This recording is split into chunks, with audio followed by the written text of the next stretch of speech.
Hello guys and welcome po ulit sa aking YouTube channel Reg TV, and ako nga po pala inyong Kuya Reg.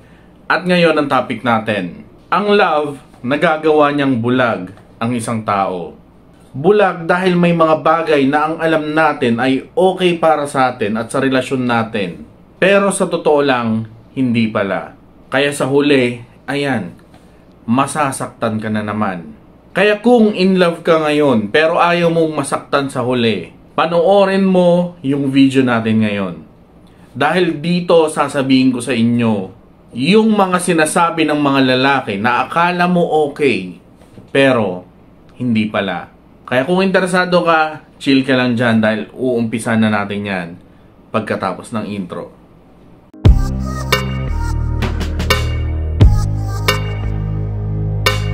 So ano nga ba yung mga sinasabi ng mga lalaki na akala mo okay, pero hindi pala? Number 1, handa siyang gawin ang lahat para sa'yo.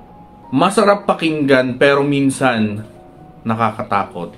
Dahil sa pagmamahal niya sa'yo, kaya niyang gawin ang lahat. As in, lahat. Kasama na dyan yung mga sakit ng ibang tao. Or baka pati ikaw masaktan niya para lang sa pagmamahal na yan. Dahil hindi mo talaga alam kung paano talaga siya magmahal, lalo na kung bago pa lang kayo, 'di ba?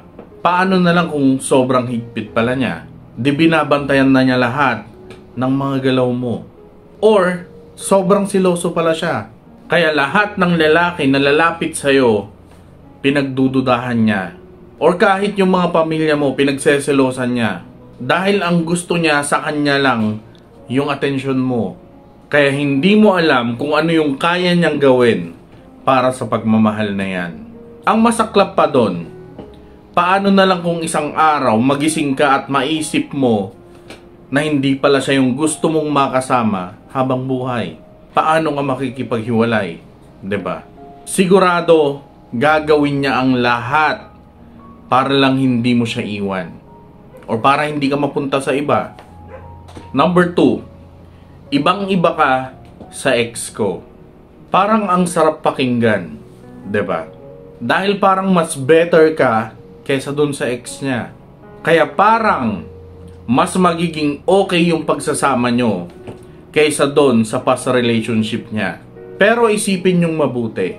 'Di ba pag naka-move on na tayo, wala na tayong pakialam sa nakaraan natin. Hindi na natin maiisip na ikumpara kung ano yung meron sa atin ngayon at kung ano yung meron sa atin noon. Dahil masaya ka na eh. Kaya kung madalas, hindi yung isang beses lang sinabi, madalas niyang sabihin or madalas niyang nasasabi na ibang-iba ka sa ex niya, may posibilidad na may mga issue pa sila ng ex niya na hindi pa naaayos. Or may nararamdaman pa siya dun sa ex niya. Kaya kinukumpara ka pa rin niya dun sa ex niya. At baka hindi pa siya naka-move on. Ang saklap, 'di ba? Kaya ingat kayo sa mga lalaki na lagi pa rin, yun yung titignan nyo dun, kung lagi pa rin kayong kinukumpara sa ex nila. Hindi lang sa mga lalaki yan, pati sa mga babae din. Number 3, nasaktan ka lang daw niya dahil mahal na mahal ka daw niya. Kapag sinasaktan ka ng boyfriend or mister mo, mapa-physical man yan, mental or spiritual, kahit alin man dyan, basta nasaktan ka niya, ituring mo ng warning yan sa'yo para iwanan siya. Or, kung bago pa lang kayo sa relasyon nyo, umalis ka na. As in, now na. Dahil hindi biro yan. Marami ng mga babae ang naka-experience ng ganyan. Pero pinili nilang mag-stay dahil sa pagmamahal nila dun sa lalaki. Pero ang nangyari, ayun, kapag sinasaktan sila ng boyfriend or mister nila, paulit-ulit nilang pinapatawad yung lalaki. At paulit-ulit din sila na sinasaktan. Lalo na kung may mga anak na kayo. Tapos hindi mo kayang protektahan yung sarili mo sa kanya. Paano mo na lang din may pagtatanggol yung mga anak mo? 'Di ba? Walay. Iiyak ka na lang sa tabi habang sinasaktan din niya yung mga anak mo. Huwag din kayo magpapaniwala sa mga linyahan na nasaktan ka lang daw niya Dahil sa sobrang pagmamahal niya sa'yo. Dahil kalokohan yan. Dahil kung mahal mo ang isang tao, hindi mo yan hahayaan na masaktan. Kaya lagi niyong unahin ang sarili nyo at protektahan nyo yung sarili nyo.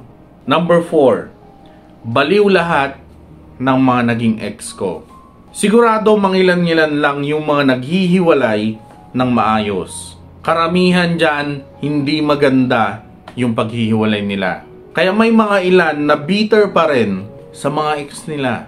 Pero kung sinasabi ng boyfriend mo ngayon na lahat ng mga naging ex niya ay baliw. Baliw daw silang lahat kaya hiniwalayan niya. Sign yan na siya yung may problema at hindi yung mga ex niya. Siguro may mga nakikita yung mga ex niya sa kanya kaya nagiging baliw sila sa mga mata niya. Pero siya, yung boyfriend mo, hindi niya nakikita yung mali sa sarili niya. Hindi niya nakikita yung mali sa kanya. Kaya ayan, feeling niya baliw ang lahat ng mga naging ex niya. Umalis ka na kung ganyan mag-isip yung jowa mo ngayon. Dahil sigurado hindi magtatagal. Mapapabilang ka din dyan sa mga naging ex niya na tatawagin din niya na baliw. Number 5, mahilig mag-joke pero patama. Maganda sa mag-partner yung kaya nyong patawanin yung isa't isa. Yung kahit na kayo lang dalawa maghapon ang magkasama, hindi kayo maboboring. Dahil napapatawa ka niya at napapatawa mo din siya.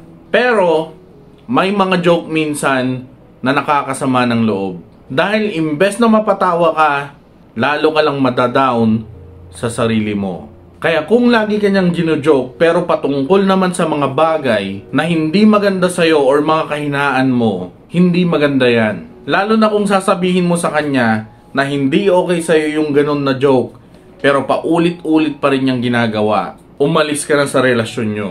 Dahil paulit-ulit ka lang, masasaktan dyan. Number 6, palaging nagsusorry. Oo, maganda pag yung partner mo ay nagsusorry pag may nagawa siyang mali. Dahil ang paghingi ng sorry pag may nagawa kang kasalanan, indikasyon yan na pinagsisisihan mo yung hindi maganda na nagawa mo. Pero kung palagi siyang nagsusorry sa'yo, dahil paulit-ulit pa rin niyang ginagawa yung mga kasalanan niya, hindi maganda yan. Dahil parang ginagamit lang niya yung word na sorry para maabsuelto siya sa kasalanan na ginawa niya. Pero hindi talaga siya nagsisisi sa kasalanan niya. Kaya sigurado, uulit at uulit pa rin yan sa mga kasalanan niya. Dahil meron namang word na sorry para sumagot sa mga kasalanan niya. 'Di ba? Kaya kung sorry siya ng sorry sa'yo, pero paulit-ulit ka pa rin niyang niloloko, iwan mo na siya. Dahil hindi na magbabago yan. So yun, Rek TV nga po pala, and shoutout po muna tayo. Shoutout kay Miriam Rahman from Saudi Arabia, kay Sivenian's Channel from Hong Kong. Shoutout din kay JP Super Bagay din kayo Fat from Amman, Jordan. Shoutout din kay Maris from Bicol. So yan, yung mga nagpapa-shoutout sa last video natin. So yan lang guys yung ano. Konti lang yung nag-comment sa last video kasi konti lang yung views niya. Maraming salamat sa panonood and ingat kayo sa mga kayo naroon. God bless. Peace and I love you all.